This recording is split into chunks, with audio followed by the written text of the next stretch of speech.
All right, hi everybody. We're going to look at the second part of Project 2, and that's where we choose our letter or use one of our letters to create these different types of mutations and variations of the letter itself. My favorite letter is G, and lowercase g as it appears in certain typewriter fonts is my favorite kind of way to look at that letter. So I'm just going to write the letter G here so I know what's going on. And I'm going to attempt to draw this.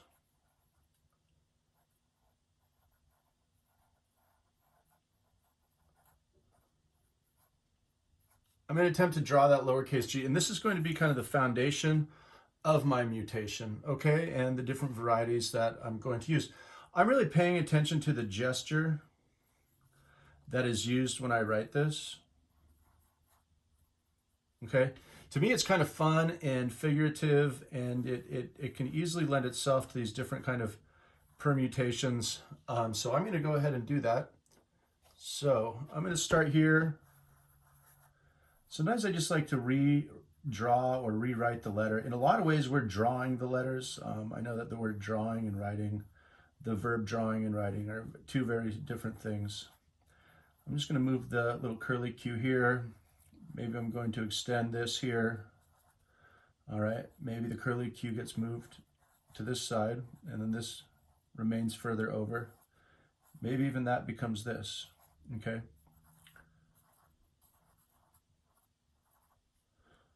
So we're just kind of following the shape. I'm coming back a little bit closer to the original. And so now I'm kind of in this space where this is starting to become almost like organic. Now I'm also going to look at just like the regular letter G and how much that connects with some of these letters. And maybe I'll use that as a point of reference.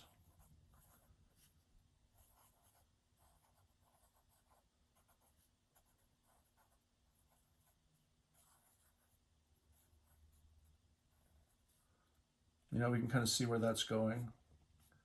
And, you know, sometimes it's just fun to make some extreme variation just to keep your hand moving. Let's get a little bit back closer to our original G and work from there a little bit, okay? What I'm really noticing is that my gesture is very circular, and I'm making these circular kinds of things.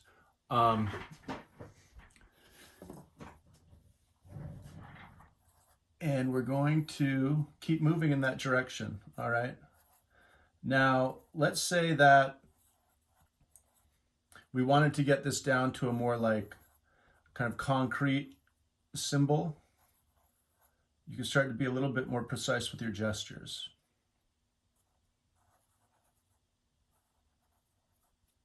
Okay? And sometimes you have to write or draw the same thing.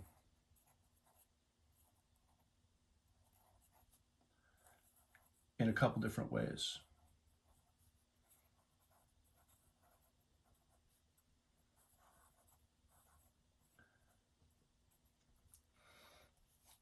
And in the same way Phoenician cuneiform started to rotate, why don't I start drawing this letter G on its side?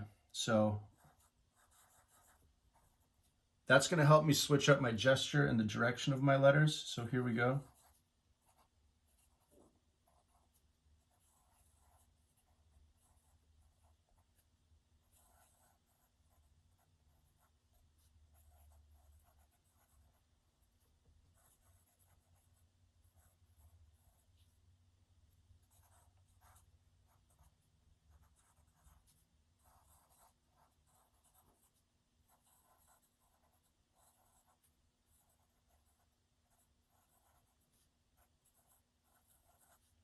Let's try to do something a little bit more concrete. I'm going to return back to this G, so let's redraw it.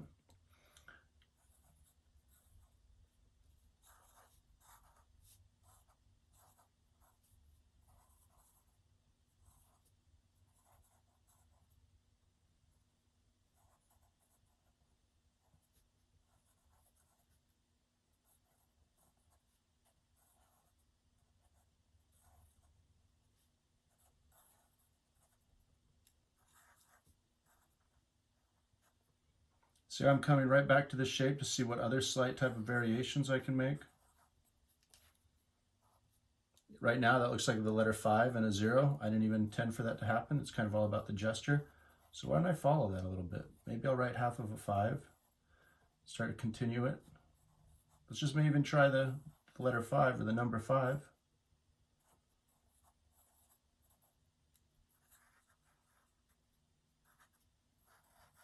Again, I'm going to return back to the original G and see where it goes. These are not very creative permutations. And they don't have to be quote unquote creative. They just need to be unique in terms of their relationship to that initial letter. So if I were just to write multiple different ways, multiple different G's, kind of different fonts, then it would be different than this process, because this process is kind of building a new form using the kind of gestural structure or the original shape. Now, I've done this one like a few times, I think. It feels very familiar to me. I'm really liking this little line of inquiry here. And these ones become a little bit more like biological and organic. And I like that, but they might not be the best symbols to use to repeat. So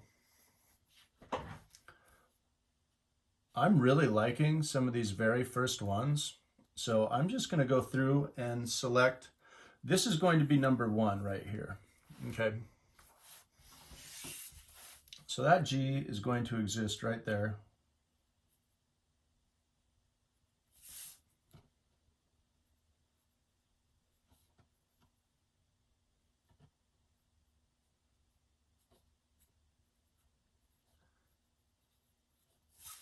And I'm sketching that out in pencil, and I'm going to go back over it with marker. Now remember, we always test our marker on something, okay?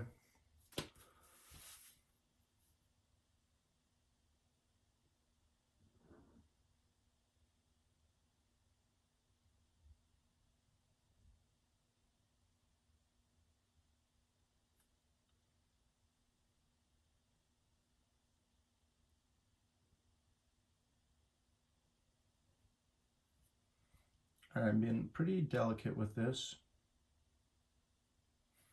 This marker has a tendency to run, so I'm just kind of accepting that and kind of building up to some of these thicker areas. Anyway, there's my initial letter G. And then you're going to be able to kind of find this connection, and you're going to build off of it in these different ways, okay? So this is probably the next permutation. So I would go ahead and fill that in. Now, I'm not going to do this entire thing for you. I'd like you to kind of use your own judgment and move forward. But this is a really good way to generate your symbols, and then kind of choosing that initial letter and translating it there. And also, remember, you're going to translate it here too.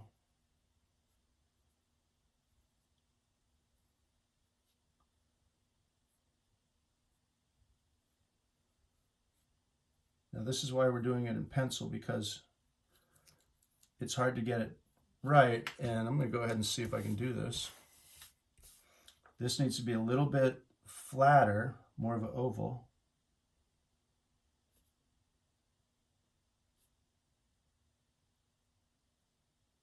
There we go.